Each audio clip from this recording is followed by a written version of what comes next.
ফেনীতে বন্যার্তদের উদ্ধার কাজে গিয়ে পানিতে ডুবে সাইফুল ইসলাম সাগর নামে এক যুবকের মৃত্যু হয়েছে। শুক্রবার 23 আগস্ট দুপুরে রামগঞ্জ উপজেলার করপাড়া ইউনিয়নের 2 নম্বর ওয়ার্ডের সদস্য মোহাম্মদ ইউনুস বিষয়টি নিশ্চিত করেছেন। নিহত সাগর করপাড়া ইউনিয়নের দক্ষিণ শ্যামপুর গ্রামের আলিমউদ্দিন ব্যাপারী বাড়ির শহীদুল্লাহ মিয়ার ছেলে। তিনি পেশায় রাজমিস্ত্রি ছিলেন।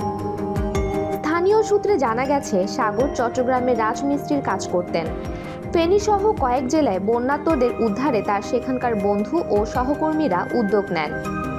বৃহস্পতিবার 22 আগস্ট ফেনীতে বন্ধুদের সঙ্গে বন্যায় দুর্গতদের উদ্ধার কাজে যান তিনি। সেখানে পানিতে ডুবে তার মৃত্যু হয়।